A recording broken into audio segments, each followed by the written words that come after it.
Potter और आग का प्याला। Chapter 13 mad I Moody. तूफान अगली सुबह तक शांत पड़ गया था। हालांकि बड़े हॉल की छत अब भी काले रंग की ही थी। जब हैरी, रॉन और हरमाइनी ने नाश्ते के समय अपने नए टाइम टेबल पर नजर डाली, तब भी बादल घुमड़ रहे थे। फ्रेड, जॉर्ज और ली जॉर्डन कुछ सीट दूर बैठकर उम्र बढ़ाने के जादुई तरीकों के बारे में बातचीत कर रहे थे, ताकि वो धोखा देकर त्रिकोणीय टूर्नामेंट में शामिल हो सके। आज की क्लासेस इतनी बुरी नहीं है, सारी क्लासेस बाहर ही लगेगी, रॉन ने कहा, जो अपने टाइम टेबल में सोमवार की क्लासेस पर उंगली फेरा रहा था। मेहनतकश विद्यार्थियों के साथ जड़ी बूटी और जादुई प्राणियों की देखभाल, लानत है। फिर नागशक्ति के विद्यार्थियों के साथ पढ़ना पड़ेगा। दोपहर में ज्योतिष की 2 क्लासेस है, हैरी ने टाइम टेबल को देखते हुए आ भरी।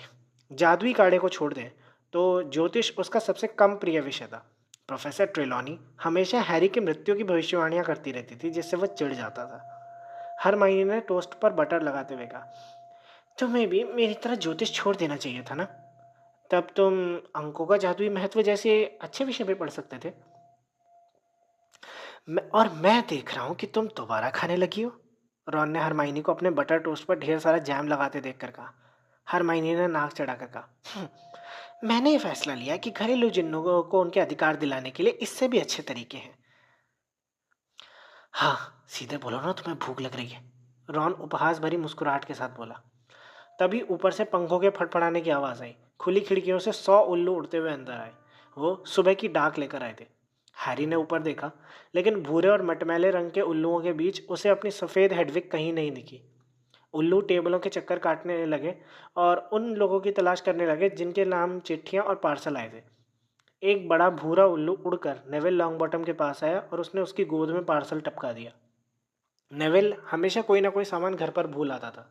हॉल की दूसरी तरफ ड्रेको मैल्फॉय का ईगल उल्लू उसके कंधे पर बैठ गया। वो हमेशा की तरह उसके घर से चॉकलेट्स और केक लेकर आया था। अपने निराशा के एहसास को नज़रअंदाज करने की कोशिश करते हुए हैरी अपने दलिया की तरफ मुड़ा। कहीं ऐसा तो नहीं कि हेडविग को कुछ हो गया हो और सीरियस को चिट्ठी ही ना मिली हो। वो तब भी चिंता करता रहा जब वो बगीचे के गीले रास्ते पर चलकर ग्रीन हाउस नंबर 3 की तरफ गया। वहाँ पर उसका ध्यान प्रोफेसर स्प्राउट के दिखाए गए पौधों पर लग गया। हैरी ने आज तक इतने बदसूरत पौधे नहीं देखे थे। वो पौधे कम घोंगे ज़्यादा लग रहे थे। मोटे, काले और बड़े घोंगे जैसे दिख रहे थे, जो मिट्टी में से सीधे ऊपर निकल रहे हो। वो थोड़े हिल रहे थे और उनमें से हर एक में कई मोटी बड़ी गांठें थी, जिनमें शायद रस भरा था। आम्लकंद, प्रोफेसर स्प्राउट ने बताया। इन्हें दबाकर फोड़ना पड़ता है। तुम्हें इनका रस इकट्ठा करना है। क्या? सीमस फिनिगन ने कहा। उसकी आवाज़ में विद्रोह था। रस फिनिगन, रस, प्रोफेसर स्प्राउट ने कहा, और ये रस बहुत कीमती होता है, बर्बाद मत करना। तुम इस रस को इन बोतलों में इकट्ठा करोगे। ड्रैगन के चमड़े वाले दस्ताने पहन लो। अम्लकंद के शुद्ध रस से चमड़ी जल सकती है। अम्लकंद को दबाना थोड़ा घिनौना तो था, पर इसमें मज़ा भी आ रहा था। हर गांठ के फूटने पर काफ़ी सारा पीला, हरा और गाढ़ा रस निकलता, जिसमें से पेट्रोल जैसी बदबू आती थी। उन्होंने प्रोफेसर स्प्राउट के कहे अनुसार रस को बोतलों में भर लिया। क्लास खत्म होने तक उन्होंने कई बोतलें भर ली थी।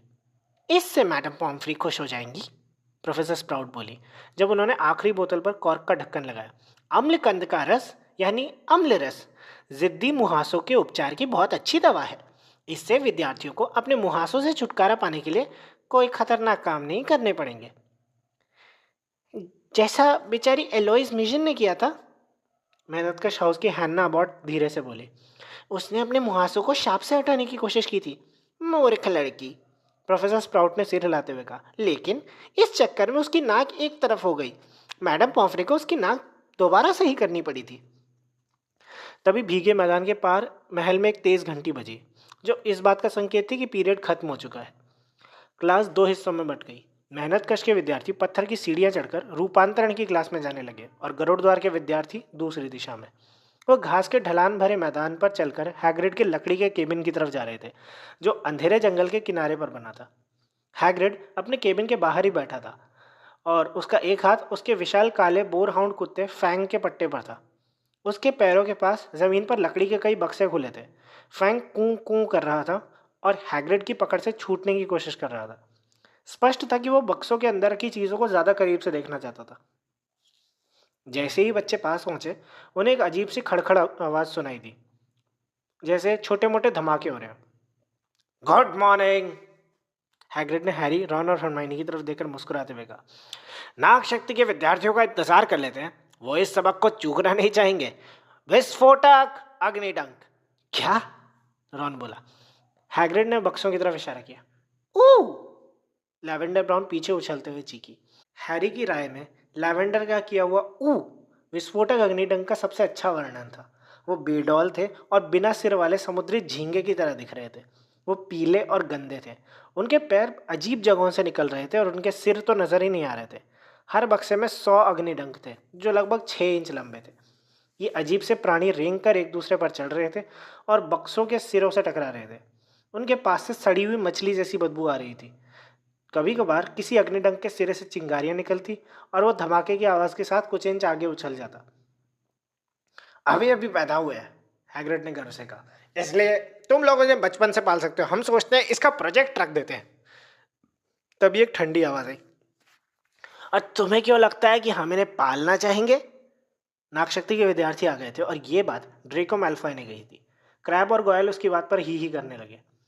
ये सवाल सुनकर हैग्रिड हैरान रह गया। मेरा मतलब, वो करते क्या है? मैल्फॉय ने पूछा। उनसे हमें क्या फायदा होगा? हैग्रिड ने मुंह खोला और अपने दिमाग पर जोर डालने लगा। कुछ पल रुकने के बाद उसने अटपटे अंदाज में कहा, यह हम अगले सबक में बताते हैं मैल्फॉय।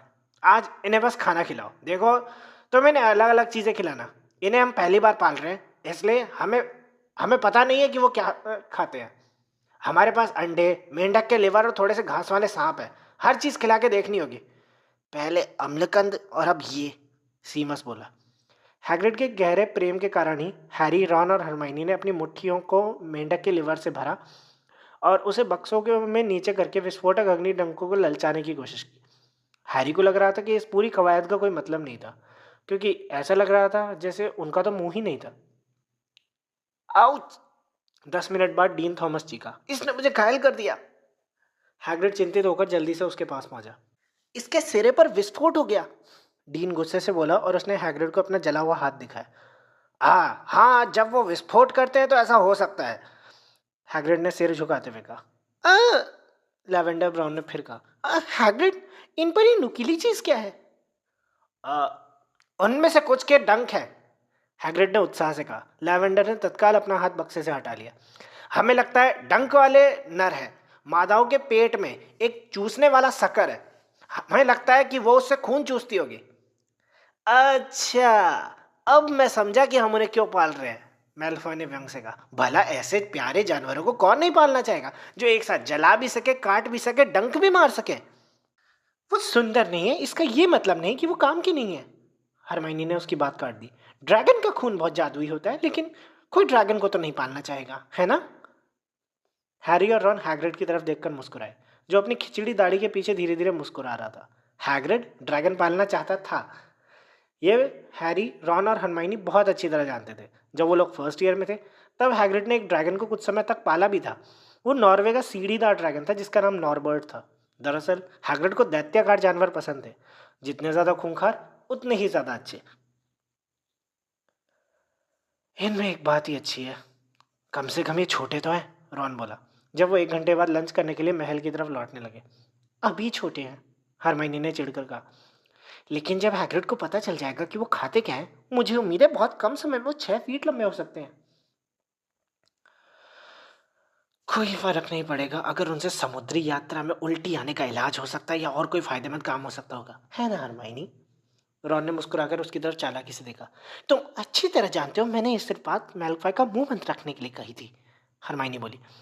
सच तो यह है कि मेरे हिसाब से मैल्फॉय सही था। इन अग्निडंकों के साथ सबसे अच्छा काम यही किया जा सकता था कि वो हम पर हमला करे उससे पहले उन्हें अपने पैरों तले कुचल दे। वो गुरुद्वार के टेबल पर बैठ गए और लैम चॉप्स और आलू खाने लगे। हरमाइनी तेजी से खा रही थी और हैरी और रॉन उसे घूर कर देखने लगे। रॉन ने कहा, ओह, क्या ये घरेलू जिनों के अधिकार की लड़ाई में तुम्हारा नया कदम है? उनका पूरा बनाया खाना तुम ही चट करना चाहती हो? नहीं, हरमाइनी ने मुंह में अंकुरित दाल भरी होने के बाद भी गरिमापूर्ण ढंग से कहा, मैं बस भागकर लाइब्रेरी जाना चाहती हूँ। क्या? रॉन ने हैरानी से कहा। हरमाइनी, आज स्कूल में हमारा पहला दिन है, होमवर्क भी तो नहीं मिला है। हरमाइनी ने कंधे उचकाए और इतनी तेजी से खाना खाती रही जैसा कई दिनों से ना खाया हो। फिर वो खड़ी हुई और बोली, डिनर के वक्त मिलते हैं। उसके बाद वो तेजी से चली गई। जब दोपहर की क्लास शुरू होने के संकेत देने वाली घंटी बजी तो हैरी और रॉन उत्तरी मीनार की तरफ चल दिए। घुमावदार सीढ़ियों से होकर सबसे ऊपर पहुंचने के बाद उन्हें एक सफ़ेद सीढ़ी लटकती दिखाई दी।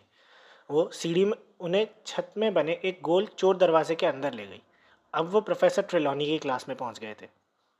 जैसे ही वो लटकती हुई सीढ़ी पर चढ़कर क्लास में पहुंचे, आग से निकल रही जानी पहचानी भीनी भीनी खुशबू उनकी नाक में घुस गई। हमेशा की तरह सारे पर्दे बंद थे और गोलाकार कमरे में एक धीमी लाल रोशनी थी। यह रोशनी कई लैंप्स से हो रही थी जो स्कार्फ और शॉल से ढके थे। हैरी और रॉन कमरे में रखी कुर्सियों और मोटे कुशन के पास से होकर गुजरे और एक छोटी गोल टेबल के आसपास बैठ गए। गुड डे मेरे बच्चों। हैरी को अपने पीछे से प्रोफेसर ट्रेलॉनी की अस्पष्ट आवाज़ सुनाई दी, जिसे सुनकर वो उछल पड़ा। प्रोफेसर ट्रेलॉनी बड़े चश्मे वाली दुबली पतली महिला थी। चश्मे के कारण उनकी आंखें उनके चेहरे के हिसाब से बहुत बड़ी नजर आती। वो हैरी को बड़े दुख से देख रही थी। सच तो यह था कि वो हैरी को जब भी देखती थी तो इसी दुख भरे अंदाज में देखती थी। आग की रोशनी में उनके शरीर पर बहुत से मनके, हार और चमचमाते कड़े दिख रहे थे। तुम परेशान लगते हो बच्चे, उन्होंने सहानुभूति भरी आवाज में हैरी से कहा। मेरी अंदरूनी आंख तुम्हारे बहादुर चेहरे के पीछे जाकर तुम्हारी परेशान आत्मा में झांक रही है और मुझे कहते हुए अफसोस हो रहा है कि तुम्हारी चिंताएं निराधार नहीं हैं। मैं देख रही हूँ कि तुम्हारे सामने बहुत सी मुश्किलें हैं। बहुत बहुत ही मुश्किल समय आने वाला है। मुझे ये भी दिख रहा है कि तुम जिस चीज़ से डर रहे हो वो सचमुच होकर रहेगी और शायद तुम्हारे अनुमान से कहीं ज़्यादा जल्दी होगी। उनकी आवाज़ धीमी होते होते लगभग फुसफुसाहट में बदल गई। रॉन ने आंखें चढ़ाकर हैरी को देखा जो उसे घूरने लगा। प्रोफेसर ट्रेलॉनी उनके पास से गुजरकर आग के सामने एक बड़ी कुर्सी पर बैठ गई और विद्यार्थियों को देखने लगी। लैवेंडर और पार्वती प्रोफेसर ट्रेलॉनी को पसंद करती थी और उनके बहुत करीब रखे कुशन्स पर बैठी थी। बच्चों, अब समय आ गया है कि हम सितारों का अध्ययन करें, प्रोफेसर ट्रेलॉनी बोली। ग्रहों की गतियों और उनके द्वारा उजागर की जाने वाली रहस्यमयी बातें सिर्फ सिर्फ उन्हीं को समझ में आती है जो सृष्टि के नृत्य की ताल को समझते हैं। इंसान की तकदीर ग्रहों की किरणों द्वारा ही समझी जा सकती है जो आपस में मिलकर। लेकिन हैरी का ध्यान भटक गया था। प्रोफेसर ट्रेलॉनी के कमरे में जल रही आग अजीब सी खुशबू भेजकर उसे हमेशा नींद दिलाने लगती थी। इस कारण प्रोफेसर ट्रेलॉनी की भविष्य बताने वाली बातों में उसका मन नहीं लगता था। हालांकि वह उस बात के बारे में सोचता रहा जो उन्होंने अभी अभी कही थी। मुझे ये भी दिख रहा है कि तुम जिस चीज से डर रहे हो वो सचमुच होकर रहेगी, हैरी ने चिढ़ते हुए सोचा। हर महीने की बात सही थी। ये प्रोफेसर ट्रेलॉनी सचमुच बड़ी फ्रॉड है। उसे इस वक्त किसी भी चीज़ का डर नहीं था जब तक कि वो सीरियस के पकड़े जाने का ना हो। लेकिन प्रोफेसर ट्रेलॉनी इस बारे में कैसे जान सकती है? वो बहुत पहले इस नतीजे पर पहुंच चुका था कि उनकी भविष्यवाणियां अंदाजों और अनुमानों से ज़्यादा कुछ नहीं है। सिर्फ एक ही बार था कि उन्होंने सच्ची भविष्यवाणी की थी। पिछले सत्र के आखिर में उन्होंने ये भविष्यवाणी की थी कि वोल्डेमॉर्ट दोबारा ताकतवर बन जाएगा। और जब हैरी ने डम्बलडोर को इस बारे में बताया तो उन्होंने ये भी कहा था कि यह भविष्यवाणी सच्ची थी। हैरी, रॉन बुदबुदाकर बोला। क्या है? हैरी बोला। हैरी ने चारों तरफ देखा। क्लास के सभी विद्यार्थी उसे घूर कर देख रहे थे। वो सीधा बैठ गया। गर्मी और अपने विचारों में खोने के कारण वो लगभग सो गया था। प्रोफेसर ट्रेलॉनी उसकी तरफ देखकर बोल रही थी। बच्चे, मैं कह रही थी कि तुम निश्चित रूप से शनि ग्रह के अनिष्टकारी प्रभाव में पैदा हुए होगे। उनकी आवाज़ इस बात को लेकर थोड़ी चिढ़ रही थी कि वो उनके शब्दों को पूरे ध्यान से नहीं सुन रहा था। हैरी ने कहा, सॉरी, किसके प्रभाव में पैदा हुआ था? शनि के प्रभाव में बच्चे, शनि ग्रह के प्रभाव में, प्रोफेसर ट्रेलॉनी ने कहा, जो इस बात से स्पष्ट रूप से चिढ़ी हुई थी कि वो इस खबर से विचलित नहीं हुआ। मैं ये कह रही थी कि तुम्हारे जन्म के समय आकाश में शनि किसी शक्तिशाली घर में रहा होगा। तुम्हारे काले बाल, छोटा कद और इतनी कम उम्र में इतना दुखद विछोह बच्चे, मुझे लगता है कि तुम कड़ाके की ठंड के मौसम में पैदा हुए होगे, है ना? है ना? नहीं, हैरी बोला, मैं तो जुलाई में पैदा हुआ था। रॉन ने जल्दी से अपनी हंसी को रोककर उसे खांसी में बदल दिया। आधे घंटे बाद उन सभी को एक जटिल गोल चार्ट दे दिया गया। वो सभी अपने जन्म के समय में ग्रहों की स्थिति लिखने की कोशिश कर रहे थे। ये काफ़ी नीरस काम था और इसमें बार बार ग्रह तालिका देखने और कोणों की गणना करने की ज़रूरत थी।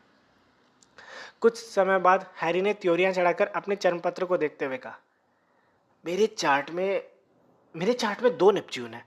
ये तो सही नहीं हो सकता, है ना?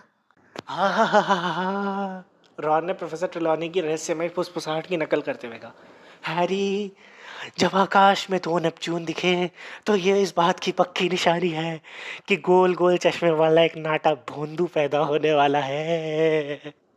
ये बात सुनकर पास बैठे सीमस और डीन जोर जोर से खीखी करने लगे, हालांकि इतनी जोर से नहीं कि लैवेंडर की रोमांचित चीखें दब जाए। ओह प्रोफेसर देखिए तो सही, मुझे लगता है मेरे चार्ट में एक ग्रह पर तो दूसरे ग्रह की दृष्टि है ही नहीं। ये कौन सा ग्रह है प्रोफेसर? ये यूरेनस है बच्ची, प्रोफेसर ट्रिलॉनी ने उसकी कुंडली की तरफ ध्यान से देखते हुए कहा। रॉन बोला, लैवेंडर लैवेंडर जरा मुझे भी तो अपना यूरेनस दिखाओ लैवेंडर।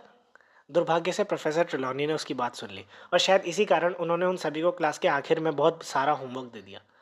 अपने हवाबाजी के अंदाज को छोड़कर वो प्रोफेसर मैकगोनागल की तरह तेज आवाज में बोली, विस्तार से विश्लेषण करना कि अगले महीनों में ग्रहों की गतियों का तुम्हारी कुंडली पर क्या प्रभाव पड़ेगा। अगले सोमवार तक ये काम हो जाना चाहिए और ध्यान रहे कोई बहाना नहीं चलेगा। बकवास, रॉन चिढ़ते हुए बोला जब वो सीढ़ियां उतरकर बड़े हॉल में डिनर करने के लिए लौटे। इसमें तो पूरा वीकेंड लग जाएगा है ना? बहुत होमवर्क मिला है क्या? हरमाइनी लपक कर उनके पास आकर बोली। प्रोफेसर विक्टर ने तो कोई होमवर्क नहीं दिया। बेड़ा कर को प्रोफेसर विक्टर का, रॉन ने चिढ़कर कहा। वह प्रवेश द्वार तक पहुंच गए जो डिनर के लिए लाइन लगाए विद्यार्थियों से खचाखच भरा था। वह भी लाइन के सिरे पर खड़े ही हुए थे कि तभी उन्हें अपने पीछे से एक तेज आवाज सुनाई दी, वीजली और सुनो वीजली। हैरी, रॉन और हरमाइनी मुड़े। वहाँ मैल्फॉय, क्रैब और गोयल खड़े थे और सभी बड़े खुश दिख रहे थे। क्या? रॉन ने धीरे से पूछा।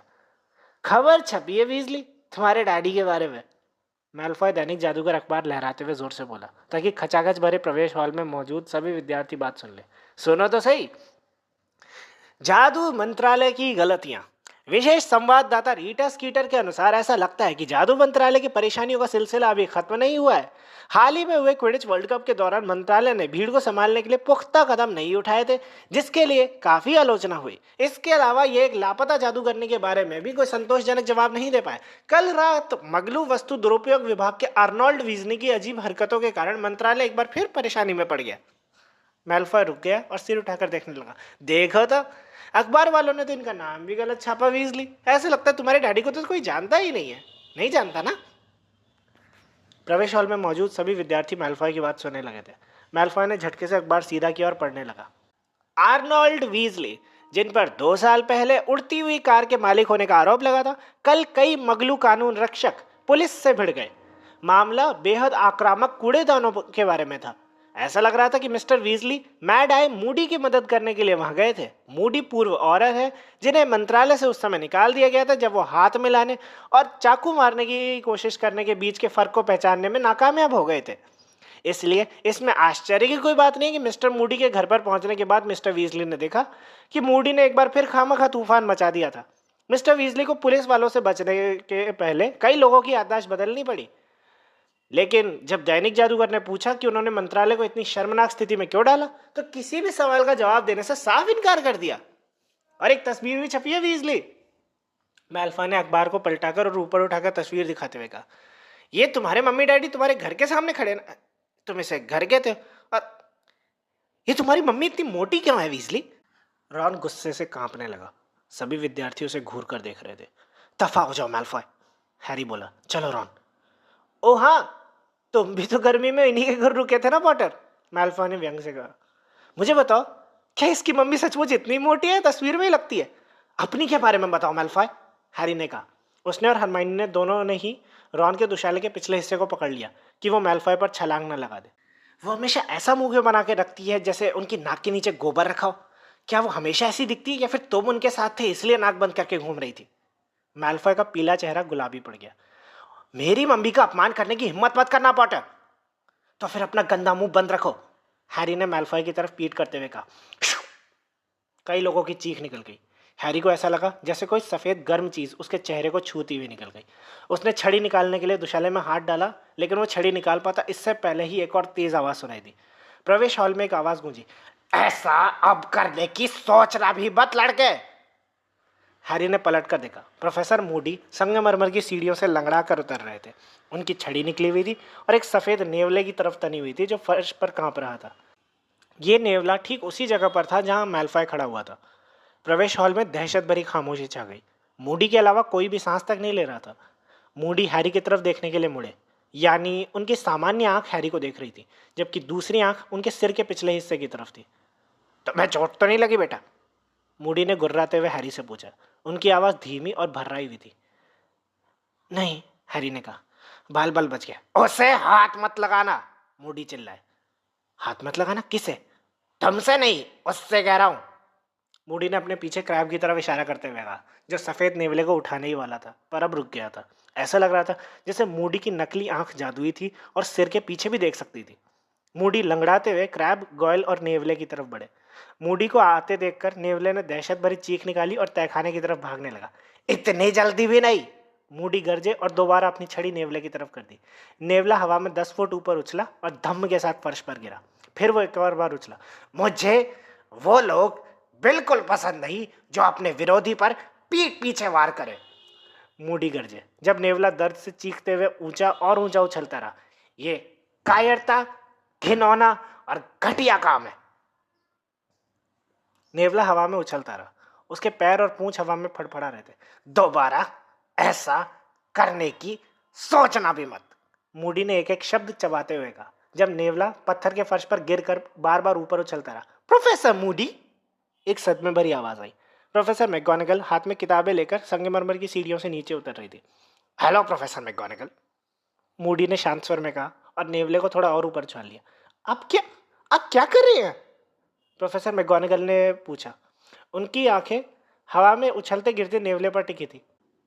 सबक सिखा रहा हूं, मूडी ने कहा। सबक सिखा रहे? मूडी, क्या ये कोई विद्यार्थी है?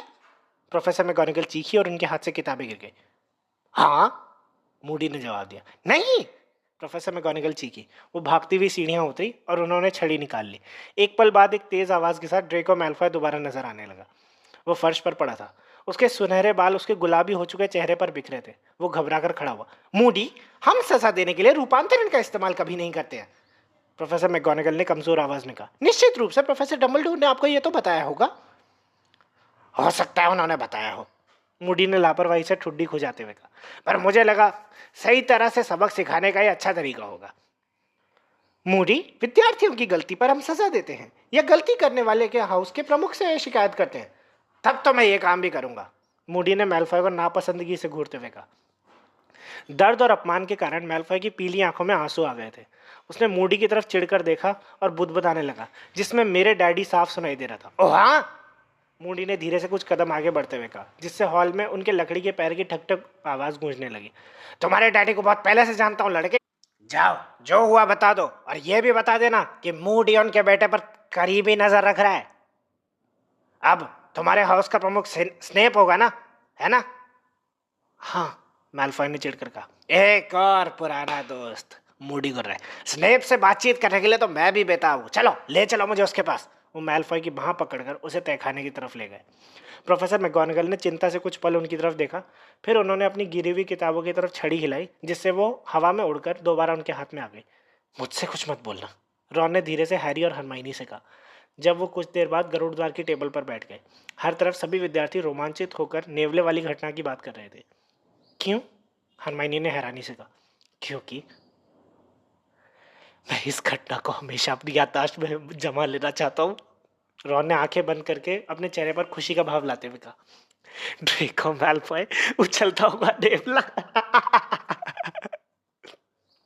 हैरी और हरमाइनी दोनों हंस दिए। फिर हरमाइनी उन सबकी प्लेटों में खाना परोसने लगी। वैसे मैल्फॉय को चोट भी पहुंच सकती थी, वो बोले। दरअसल अच्छा रहा प्रोफेसर मैकगोनागल ने रोक दिया। हरमाइनी, रॉन ने गुस्से से अपनी आंखें दोबारा खोलते हुए कहा, मेरी जिंदगी के सबसे यादगार पल को प्लीज खराब मत करो। हरमाइनी ने अधीरता भरी आवाज निकाली और एक बार फिर तेजी से खाने लगी। हैरी ने उसे देखते हुए कहा, ये मत कहना कि तुम आज शाम भी लाइब्रेरी जा रही हो। जाना ही पड़ेगा, हरमाइनी ने कहा, बहुत काम करना है। लेकिन तुमने तो कहा था कि प्रोफेसर वेक्टर ने होमवर्क नहीं दिया। पढ़ाई का काम नहीं है हैरी, उसने कहा। 5 मिनट में हरमाइनी ने प्लेट साफ कर दी और लाइब्रेरी चली गई। जैसे ही वो गई, फ्रेड वीजली आकर उसकी खाली कुर्सी पर बैठ गया। उसने कहा, मूडी जोरदार है ना? जोरदार से भी ज्यादा, जॉर्ज ने फ्रेड के सामने बैठते हुए कहा। महा जोरदार, जुड़वा भाइयों के सबसे अच्छे मित्र ली जॉर्डन ने जॉर्ज के पास वाली कुर्सी पर बैठते हुए कहा। उसने हैरी और रॉन को बताया, आज दोपहर को उन्होंने हमारी क्लास में पढ़ाया था। कैसा पढ़ाते वो? हैरी ने उत्सुकता से पूछा। फ्रेड, जॉर्ज और ली ने अर्थपूर्ण निगाहों से एक दूसरे की तरफ देखा। फ्रेड बोला, आज तक ऐसी क्लास नहीं हुई। ली ने कहा, वो जानते हैं। रॉन ने आगे झुकते हुए कहा, क्या जानते हैं? जानते हैं कि ये काम कैसे किया जाता है, जॉर्ज ने कहा। हैरी ने पूछा, कौन सा काम? काले जादू से मुकाबला, फ्रेड ने जवाब दिया। जॉर्ज बोला, उन्हें एक्सपीरियंस है। ली ने कहा, वो अद्भुत इंसान है। रॉन ने अपने बैग में हाथ डालकर टाइम टेबल निकाला। फिर वो निराश होकर बोला, इनकी क्लास तो गुरुवार तक नहीं होगी।